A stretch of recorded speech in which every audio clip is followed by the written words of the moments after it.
சிவம் தொலைக்காட்சி YouTube channel அன்பு சகோதரர்களையும் வணங்கி மகிழ்ந்து 63 திருக்கோவிலுடைய நிர்வாக பொறுப்புகளை கவனித்துக் கொண்டிருக்கக்கூடிய நம்முடைய ஐயா அவர்கள் காசிநாதன் அவர்களையும் அன்பிற்கினிய அண்ணன் நாராயணன் அவர்களையும் வணங்கி ஒரு சில நிமிடம் மட்டும் உங்களிடம்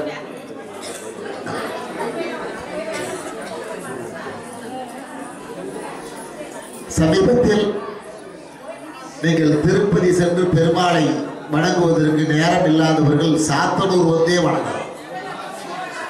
திருப்பதியில அந்த வெங்கடாஜலபதி எப்படி இருக்கிறாரோ அதே அமைப்புல இந்த சின்னகிரி கிராமத்துல பல ஆயிரக்கணக்கான வருஷத்துக்கு முன்னால அந்த பெருமாள் எழுந்தருளி இருக்கிறது சாத்தனூர்ல தான் வெங்கடாஜலபதி கோவில். திருப்பதிக்கு போய் பார்க்கணும்னு ஆசைப்படுறீங்களா? இங்க வந்து பாருங்க. அந்த திருக்கோயில அன்பர்களுடைய உதவியோட மிக பிரமாண்டமான கும்பாபிஷேகம் நடத்தியவர் இந்த மண்ணினுடைய மைந்தர் ஐயா கண்ணன் ஐயா அவர்கள் வந்திருக்கிறாங்க. அவர்களையும் இந்த நேரத்தில் பெரிய சாதனை பண்ணார். செட்டியூனியன் வங்கியினுடைய முன்னாள் அதிகாரி அவர் கொண்டிருந்து அந்த கோவிலை ஒரு மிகச்சிறந்த முறையில் நடத்தினார்.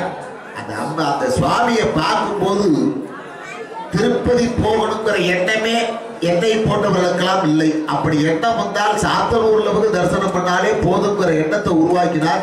அப்படிப்பட்ட ஆலயத்தை கண்ணன் அவர்கள் நடத்தி காட்டினார். எல்லாரும் சேர்ந்து ஒரு தடவை பலமா கைதட்டி வாழ்த்து. இது போன்ற ஆலயங்கள் தொடர்ந்து நடக்கணும். இந்த விழாவை ஏதோ திருமூலர் வந்து பார்த்துட்டு இந்த பிரசாதத்தை வாங்கிட்டு நாம போறதுக்காக வர்றது கிடையாது. மன்னர்களால நடத்துறதெல்லாம் இப்ப அப்படியே மண்ணோடு மண்ணா கிடக்கு. மன்னர்கள் காலத்துல இப்ப நான் ஒரு கோயில் தலைமை பொறுப்பை எடுத்துக்க அது சொல்றதுக்காக தான் இன்னைக்கு வந்தேன். ஒரு கோவில் கும்பாபிஷேகம் பண்றது சாதாரண காரியங்கள். பிரசவ வேதனையை விட ஜாஸ்தி அதிகம். ஆடுதுறையில இப்பதான் நினைச்சு பார்க்கிற மாமன்னன் ராஜராஜ சோழனுடைய அத்தை செம்பியன் மாதேவி அந்த சிவன் கோயிலுக்கு கும்பாபிஷேகம் பண்ணியாச்சு. அந்த அம்மா தான் நிறைய செஞ்சது. அந்த அம்மா வாழ்நாள் கடைசி மூச்சு வரை கும்பாபிஷேகம் தான். அது ஆயிரக்கணக்கான வருஷமா அந்த சிவலிங்கம் இருக்குது, அம்பாள் இருக்கு, எல்லாமே சிலையோட மண்ணோட தான் இருக்கு. என்ன விசாரிச்சு பார்த்தோம்னா 18,000 ஆண்டுகளுக்கு முன்பு ராமாயண காலத்துல ராமாயண காலத்துல இருந்த சிவலிங்கம். எங்க ஊருக்கு பேர் புறங்காடுதுறைன்னு பேர். ஆடுதுறை அது பின்னால காவிரியினுடைய தென்கரையில் இருந்ததால திருத்தன் புறங்காடுதுறைன்னு போச்சு. ஒவ்வொரு ஊருக்கும் பெயர் வருவதற்கு ஏதோ ஒரு காரணம் இருக்கும். என்ன ஒரு ஊர்ல கூப்பிட்டா நீங்க பட்டிமன்றம் வரணுமே, ஊர் பேர் என்னன்னு கேட்டேன். அந்த பேரை சொன்னான். இந்த ஜென்மத்தில் என்ன கூப்பிடாத. என்ன ஊர் தெரியுமா? கொலகாரம் பேட்டேன். இப்ப நான் யாரை அழைச்சிட்டு யாரு வர்றது? இந்த பிறவியில நான் வரலடா அப்படின்னு. சாத்தனூர் அப்படிங்கிறதுக்கு வரலாறு இருக்கும். அது மாதிரி எங்க ஊர் என்ன விசேஷம் என்ன விபரம்னு அந்த கல்வெட்டுலையும் நால்வர்களுடைய திருமுறை பாடல்கள் பார்த்தா சுக்ரீவன் வாலிக்கு பயந்து தன்னுடைய மனைவியோடு ஓடி வந்தான். அன்னகாரன் எப்படி நம்மளை கொண்டுடுவான் அப்படிங்கிறதுக்காக ஓடி வந்தான். ஓடி வந்து அந்த ஆடுவரையில் ஆபத் சகாயர்கிட்ட ஐயா எங்க உயிரை காப்பாத்துறது உன் கையில் இருக்கு அப்படின்னா. என்ன காரணம்னு சிவபெருமான் என் அண்ணன் எங்களை கொள்றதுக்காக ஒடிய தேடிக்கிட்டு இருக்கிறான் அப்படின்னப்ப அவனை அன்னபட்சியா மாத்தினார். அவன் கண்ணுல நான் படப்படாதுன்னாரு. சுக்ரீவன் கேட்டுக்கிறான் என் அண்ணன் கண்ணுல படப்படாது. சரிடா அவன் அன்னபட்சியா மாத்திடுறேன். என் சம்சாரம் தனியா இருக்கிறாள அவன் கொண்டு போடுவானே அப்படின்றப்ப அந்த அம்மாவை நான் வந்து பவளமல்லி மரமா மாத்திட்டார். இவன் வாழி தேடிட்டு வந்து எங்க கொடுத்து சிவபெருமான கும்பிடு போட்டுட்டு நமஸ்காரம் பண்ணிட்டு எங்கேயும் இல்லைன்னோட அவன் போயிட்டான்.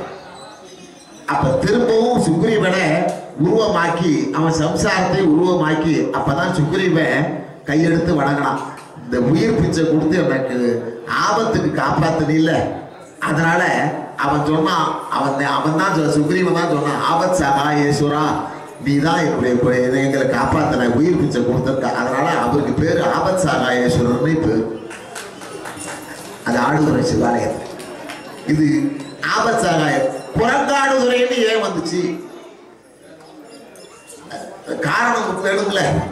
புறங்காடுதுறைன்னு சும்மாவாவது கோயிலை கட்டிட்டு நாம கோயில ஒவ்வொரு ஊருக்கும் ஒரு தல வரலாறுன்னு இருக்குது, அதை படிக்கணும்.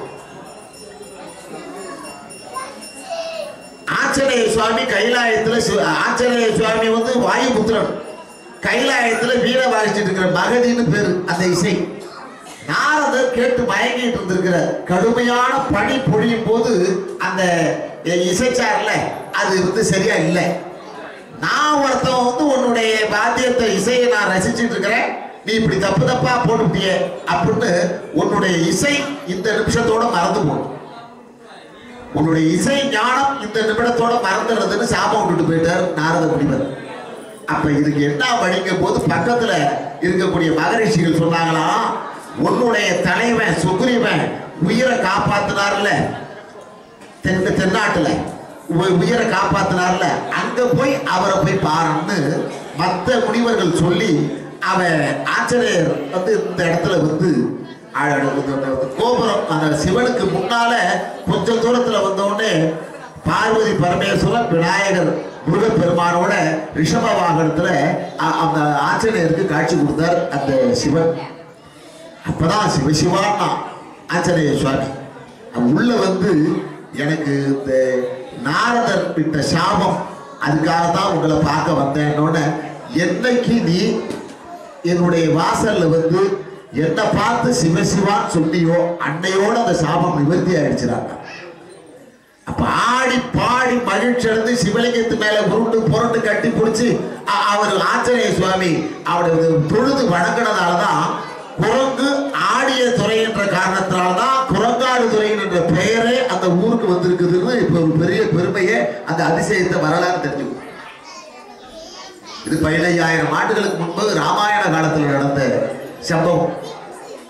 இப்ப நாங்க எல்லாரும் சேர்ந்து கும்பாபிஷேகம், ஒரு கும்பாபிஷேகம் நடத்துறது என்ன சாதாரண காரியம் கிடையாது. 1 லட்சம் ரூபாய் தரேன்னு சொல்லியிருப்பாரு, நீங்க கவலைப்படாதீங்க வேலையை பாருங்கன்னு சொல்லியிருப்பாங்க. நான் கடன் வாங்கி போட்டிருப்பேன். அந்த 1 லட்சம் ரூபாய் கொடுக்குற ஆளு இந்த நாட்டிலே இல்லாமலே இருப்பான். எங்க போய் நான் துபாயில போய் தேடுறது என்ன? இது மாதிரி எவ்வளவோ சிக்கல்கள் பிரச்சனைகள்லாம் வந்திருக்கு. ஆனா இந்த காலத்துல இவ்வளவு கஷ்டப்படுறோமே. ஆனா ராஜராஜ சோழன் காலத்துல சொந்த படத்துல கிராமத்துல உள்ளவங்களை வச்சுக்கிட்டு இவ்வளவு பெரிய திருப்பு நூற்றுக்கணக்கான கோயில்களை செம்பியன் மாதேவி அந்த அம்மா செஞ்சிருக்கிறாங்களே, அவங்களுக்கு யாருடைய உதவி கிடைச்சது?